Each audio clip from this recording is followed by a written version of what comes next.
Oui, c'est très excitant de raconter comment les choses se sont passées. Je n'arrête de continuer à construire.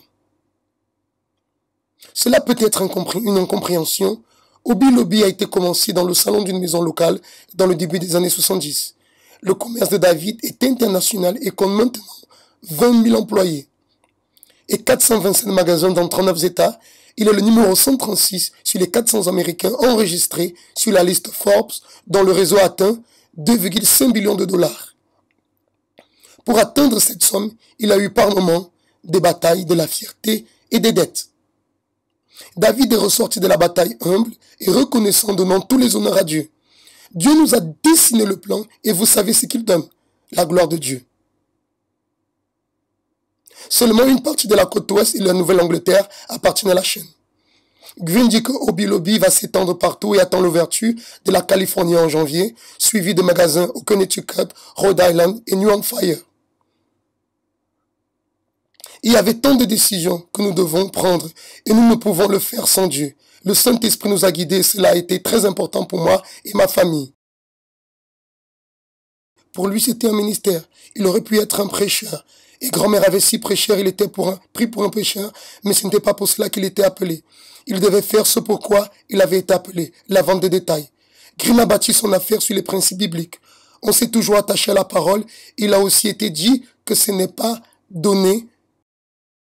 Donner est au-dessus de ce que nous devons à Dieu et cela est notre lien.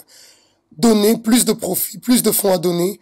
David Green et sa famille ont donné des millions pour les causes chrétiennes et l'éducation. Leur générosité a fait bénéficier d'une bibliothèque et d'une université en Virginie, sauvé l'université Oral en Oklahoma et permis le collège C.S. Lewis d'ouvrir au Massachusetts.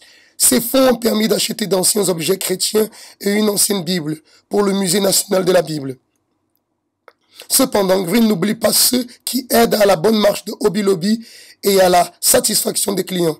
Cette année, la compagnie a augmenté le salaire minimum à 11 $ par heure, 52% au-dessus de la moyenne minimum fédérale.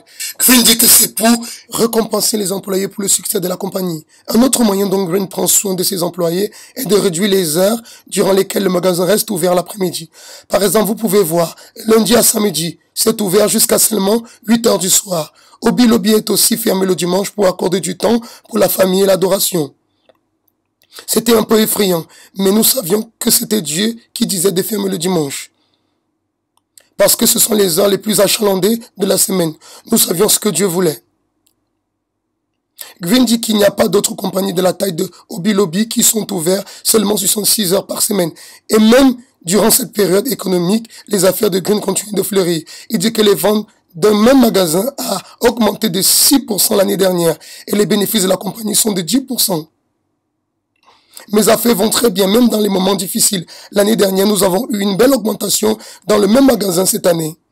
Donc je sais que Dieu est dedans, il nous bénit. Et je crois que la chose la plus importante qu'il nous donne, c'est notre cœur. Et nous avons les mains et le cœur purs dans notre travail et c'est ce que Dieu nous demande. Green et sa famille ne sont pas seulement des bienfaiteurs financiers. Ils tentent d'aider ses employés spirituellement aussi. Il y a 3 chapelles Hobby Lobby pour guider les ouvriers. Green dit que des milliers d'employés ont donné leur cœur à Jésus-Christ, incluant plus d'une dizaine de directeurs cette année seulement. Nous faisons de cela notre priorité et environ une 50aine de nos directeurs sont venus à Christ dans notre compagnie. Green dit que partager l'évangile est la force motrice en arrière du succès économique. En fait, c'est comme cela qu'il veut qu'on se rappelle de lui. J'aimerais savoir que nous avons amené le plus possible de personnes à Christ. Nous espérons continuer de faire grandir la compagnie aussi longtemps qu'il y a quelqu'un sur la terre qui ne connaisse pas Jésus-Christ. Nous avons un travail à faire.